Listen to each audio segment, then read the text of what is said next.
things that they're really good at. And so when you know, okay, this, like, for example, Perplexity, I've heard is really great for like research and like, That's what Rogan uses, actually. oh, is it? Yeah, I think they're sponsored for Rogan's podcast. Oh, that's cool. So Jamie's always there, and Yeah. information's like fact checking stuff. So that's what I've heard, right? Like, I've heard Perplexity is great if you're wanting to like book travel and have it like compare different options and like can set up a whole travel itinerary for you.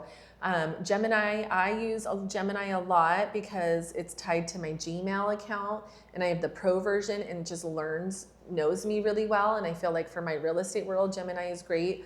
Claude Cowork, my daughter is like obsessed with that and like loving that and telling me how I need to get on that. But that's like a whole other, again, talk about feeling overwhelmed. Yeah. I told her either when she was here, or I told him when I left. I was like, her daughter, she's gonna be a beast. Yeah. When she starts using it, because she was asking some of the questions that I'm here. I was like, yes. I was like, so now you're really getting it. Yeah. So I think one of the most important things to recognize before someone goes down a rabbit hole is to understand it like for your own world, like your own use case. For example, I don't like Perplexity. And that's a very harsh way to say it. It's like I don't like it. Yeah. But like I just don't use it as much because of the research aspect of it.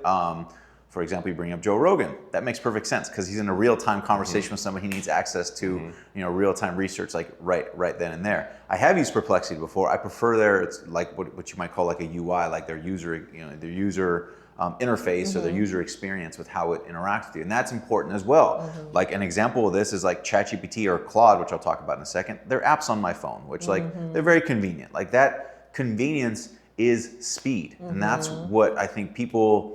What I'm seeing, and I'm a victim of this as well. What I'm seeing is this obsession with speed, and it's unconscious in a lot of situations. But it's like, okay, what is your life right now, and how can it be more convenient for you, or how can you apply speed? How can you apply speed to it? And anyways, the options like your user experience really matter. So Perplexity is obviously a great one for research. The most widespread one is ChatGPT.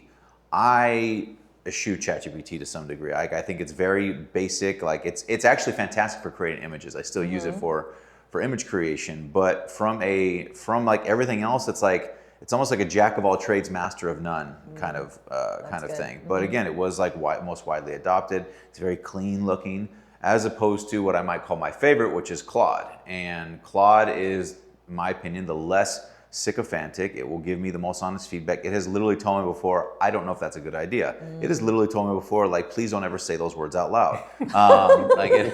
It will give me like legitimate pushback. And can we talk about that for a second? Because you can kind of train your AI to like speak to you how you want it to, right? That's right. People don't even know that. That's right. Yeah, and again, that can be a little contextual. Like for example, in ChatGPT, there are some very fundamental parameters you can give it in the settings where it's like literally don't be sycophantic. Like you can tell it things like that, and it will give you the best version of that you possibly can.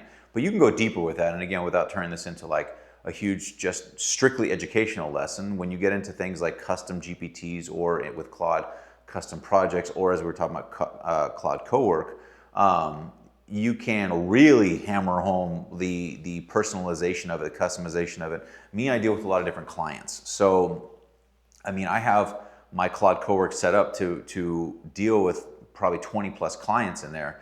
And each one has a different type of context, a different way that it speaks. I can't just say, go write copy for this landing page here, because that's too general. Like I need it to be for a certain client in a certain voice, or for a lot of people, they don't even know what kind of voice they're looking for, which there's a whole other like kind of side tangent, which I think is important to mention, is that there is definitely a confirmation bias that exists with AI. I've worked with a lot of clients who, like, let's say I've created something for them, I've crafted something for it, going back to the 20-60-20 rule, right? Where it's like, I've crafted this thing for you, I give it to you, I'll use example of text or copy that goes on, like, let's say a marketing page, right? We call it a landing page.